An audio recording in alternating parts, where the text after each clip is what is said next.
There's a particular kind of dream that takes hold of a person. The dream of waking up on an island. Of being beyond the reach of the noise. Today, we're looking at 7 of Ireland's most remote inhabited islands, what life is really like out there, and the real cost of making one of them home. We begin with Tory Island, off the coast of County Donegal. 8 miles out in the cold Atlantic, with a population that hovers around 120 souls. Tory has its own king, in a tradition going back generations, and a community as tight as a fist. You get there by ferry from Mayo, and when the weather turns you don't get there at all. Sometimes you don't get off for a week or more. House prices on Tory are not what you'd expect. Because property rarely comes up, when it does, it can fetch a fair sum. Expect to pay anywhere from 120,000 for a small cottage upwards. The real cost, though, is not the house. It's the ferry, the supplies, the diesel for the generator on bad days, and the patience to live by the weather's clock. The island has a primary school, a hostel, a hotel of sorts, and a strong tradition of folk art that has put it on the map. Number 2 is Inishbofin, off County Galway. A little easier to reach than Tory, with a ferry from Cleggan running most of the year. About 170 people live there permanently. There's a school, a few pubs, and one of the most beautiful harbours you'll ever see. Property here is rare and treasured. A modest cottage might come on the market once every few years, and prices have climbed in recent times. 200,000 for a small place is not unusual now. But the lifestyle is real. You walk everywhere? You know everyone? The pace is set by the sea, and by the seabirds that share the cliffs with you. Then there's Cape Clear, off the coast of West Cork. Ireland's most southerly inhabited island, a Gaeltacht where Irish is the everyday language. About 100 people live here year-round, swelling in summer with language students. Cape Clear has a goat farm, a wind turbine, 2 pubs, and a sense of being properly far from the mainland even though the ferry from Baltimore takes less than an hour.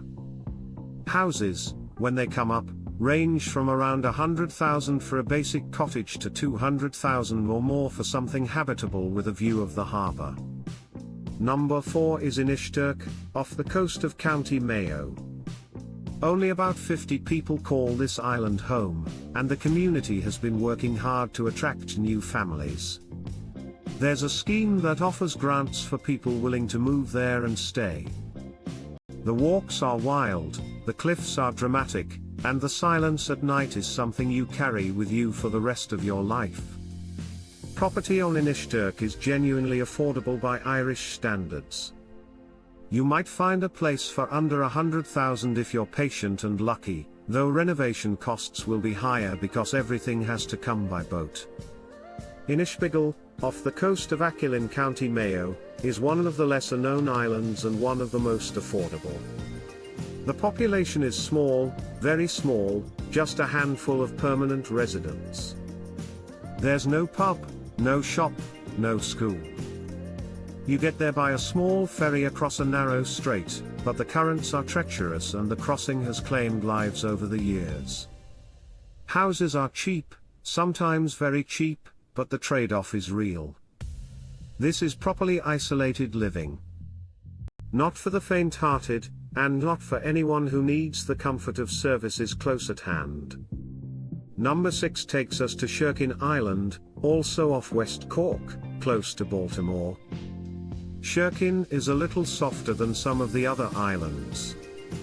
Greener, gentler, with about 100 people in residence and a thriving arts community. The ferry runs frequently in summer, less often in winter, but the mainland is close. Property prices reflect the relative ease of life here.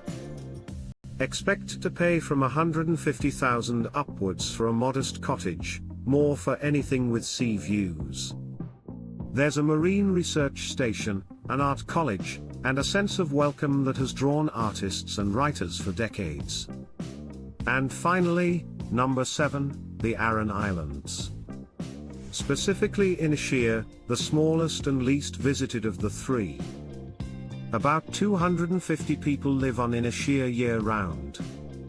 There's an airstrip with regular flights to Connemara, a ferry from Donegal in good weather, and a community that has kept the Irish language alive against all the odds. Property on the Aran Islands has become more expensive in recent years, with prices for habitable houses now starting around 250,000 and going up sharply for anything with a view of the cliffs. Now, let's talk about what these places really cost beyond the price of the house. Because the headline figure is only the beginning. First, there's the cost of getting on and off. Ferries are not cheap, and they add up. A regular run to the mainland for shopping, medical appointments, family visits, will set you back hundreds, sometimes thousands, over the course of a year. Some islands have grants and subsidies for residents, but even so, transport is a constant background expense that mainlanders never think about. Second, the cost of building or renovating. Every block, every bag of cement, every piece of timber has to come by boat. Tradesmen often need to be brought over and put up. A renovation that would cost 40,000 on the mainland can easily cost 60 or 70,000 on an island. Builders who specialize in island work are worth their weight in gold, and they know it. Third, the cost of services. Internet on most of these islands has improved enormously, but it's not always reliable. Power cuts are more frequent. Heating costs are high because the wind never stops blowing. You'll need a generator, a good stove, a backup of everything. Insurance costs more. Deliveries cost more.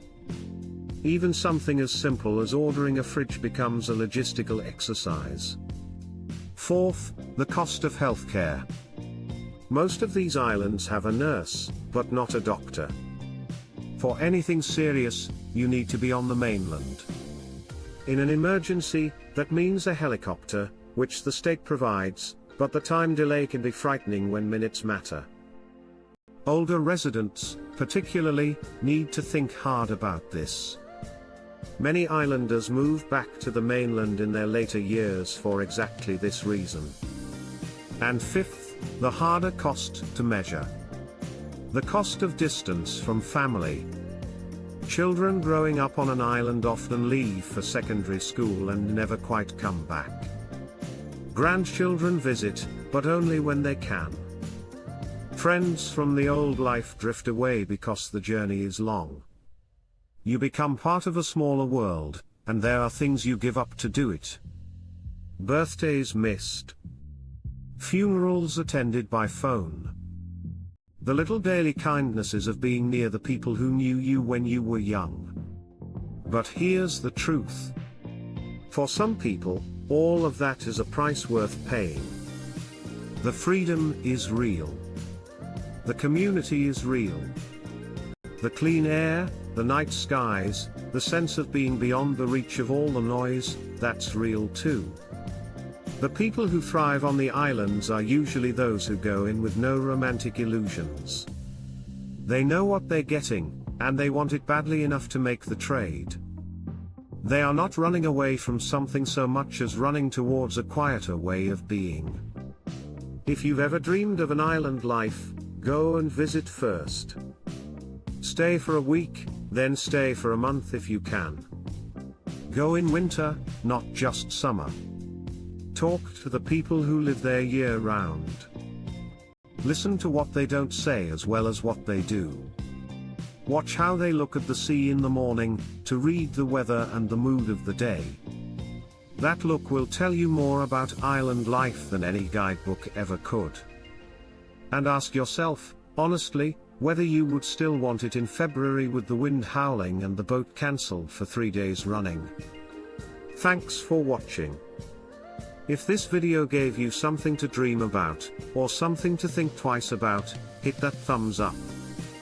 Tell me in the comments which island you choose, and why.